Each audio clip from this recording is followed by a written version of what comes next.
Hey there, Business Freedom Podcast listeners. Lars Hedenborg here, founder of Real Estate B School and co-founder of High Performance Real Estate Advisors in Charlotte, North Carolina. Today, I want to chat about 1% better every day and how it relates to my journey in health. I am down 30 pounds from just about 99 days ago. So I started on April 15th. As I'm recording this, it's July 29th. And so 1% every day was inspired by a book that I read called Atomic Habits by James Clear. And unbeknownst to most of you, I've actually lost easily over 100 pounds, maybe 125 pounds in the last 3 to 4 years. Here's the thing though, it's the same 25 pounds 4 or 5 times. So I've gone through this sort of roller coaster in my health, and this relates to business as well. So just hang with me. I've gone through this roller coaster in my health where I push and I challenge myself for a period of time, and I achieve the thing I set out to achieve. So let's use health for example. So I'll get up to, for me, I'm about 6 foot tall. I'll get up to about 225 or so, which is 30 to 35 pounds over where I need to be in terms of optimal weight for my body composition and all of that. And so I'll push real hard to get down to 195 to 200. I'll challenge. I'll do like a 90-day intense, focused challenge. And I'll get through the challenge, and then I'll kind of just go back to my old ways. So I never really changed the underlying thing that got me to be the weight that I was. And so this time I feel like it's different. So like I said, I'm 99 days in, I'm almost 100 days in. I weighed 195.2. I started out at 225.4 or something like that. And the thing that's different this time is that I have made the choice to become really fit instead of challenging myself to lose weight. So in the book Atomic Habits, James Clear, there's a quote in the book that says something to the effect, you should focus on becoming a runner, not training for a marathon.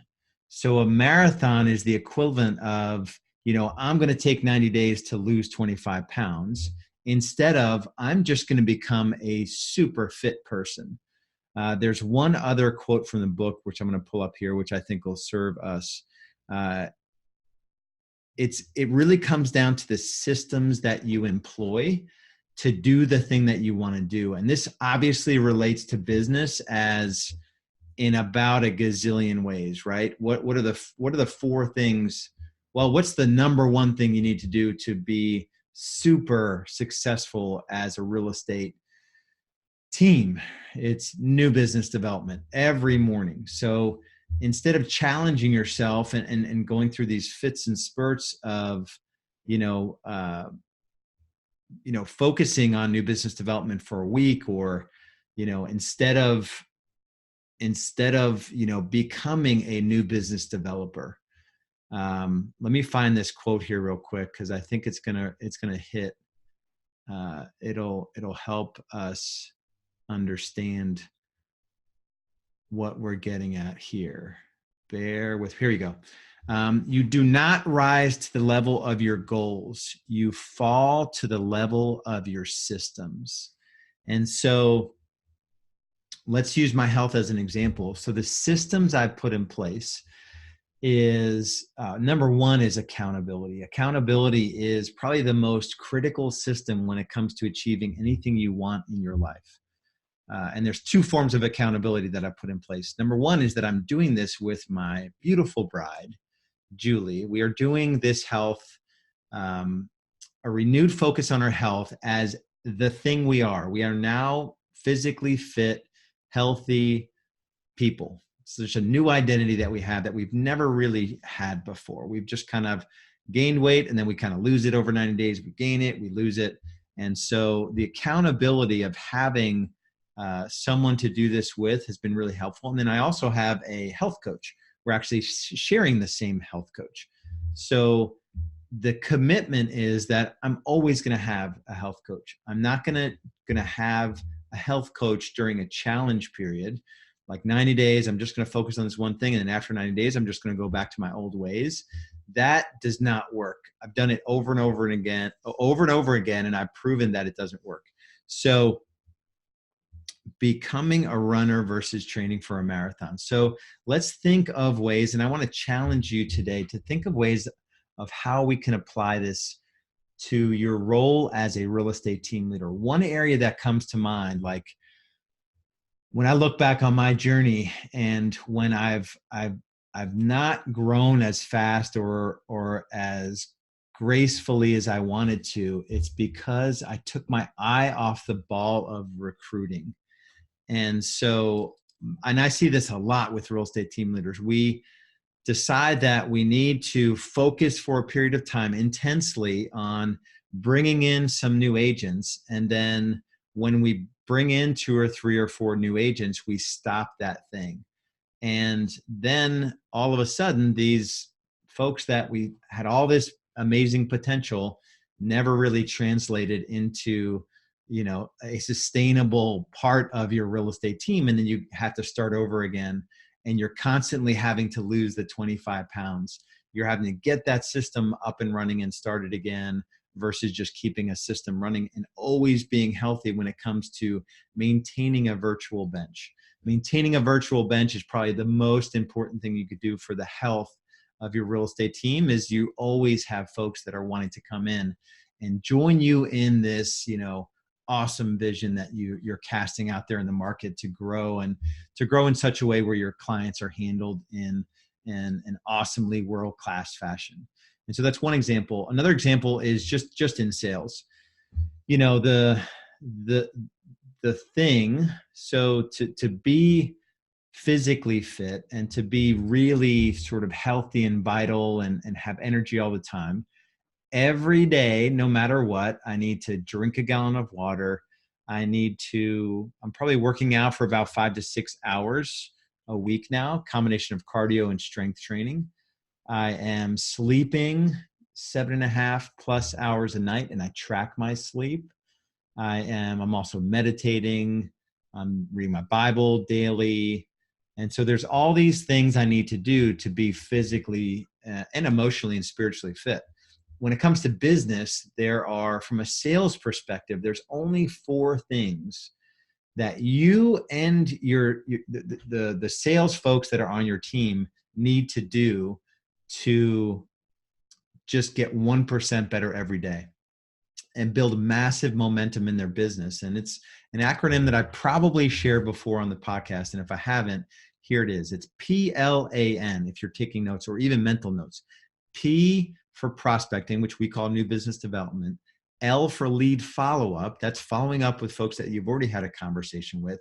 A is for appointments, buyer and seller consultations. And N for negotiating contracts. And the more time you and your sales team can spend in those 4 activities and offload everything else that they could possibly work on, there's probably about 12 core tasks of a real estate agent. And those are the $4 productive one. And there's 8 things that they're not getting really well paid to do. So when it comes to building momentum and getting 1% better every day, if you're focusing on just those 4 things, your business is going to multiply. It is going to build momentum, and you will get the results you're looking for. So the challenge is to look at different areas of your life, and maybe it is something as simple as your faith. You kind of go through periods of time where you're in the Word and then you're not in the Word. So what's one thing you could do consistently that you'll get a little bit closer to God every day? Or with your physical fitness. The other thing too, when I started on this physical fitness journey, I made a commitment to walk 2 miles 5 times a week. And just by making a little commitment and doing that thing, it's really easy to walk. It takes about 30 to 40 minutes, depending on how fast you walk. Let that be your first step. Do that for 30 to 60 days before you take it up to jog 3 miles. I got up to running 5 miles, 5 times a week. But if I started with that, I would have got super sore. I would have got discouraged, and it wouldn't have been good. So what's the one thing you could do in the area of your life where you're struggling the most right now? And that's what I would challenge you to do. And just do the first step of that thing. Make a small commitment. So the 1% better every day is just making a small commitment and then having each of those little commitments as you do the thing sort of build momentum on the next thing.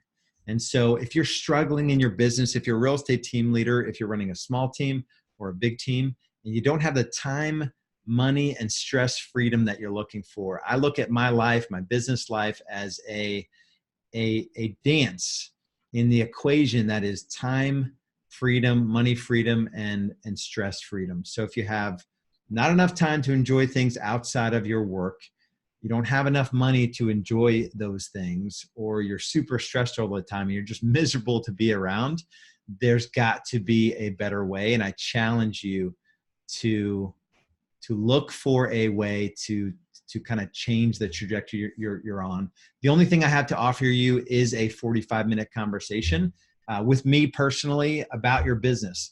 We will talk about where you are now, what's working, what's not working. We'll talk about where you want to be in 2 to 3 short years from now, exactly what you want your real estate team to look like. And then number 3, we'll talk about what are some of the obstacles you're seeing to getting, going from where you are to where you want to be, and what's holding you back, and also what strengths do you bring to the table. So go to rebsstrategysession.com, or you can just go to realestatebschool.com, and right on the top of the site, you can opt in for a free business growth strategy session.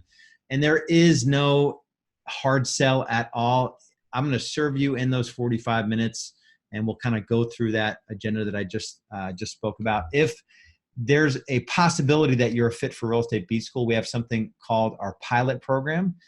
This is a free 30 days of coaching, of leadership, management, accountability, and systems coaching that will help you step up and elevate out of the technician role that you're in right now, most likely in your real estate team, and become that leader, manager, and owner. Right? The ascension to business ownership is what we're after in Real Estate B School ultimately. So go to realestatebschool.com and we'll see you over there.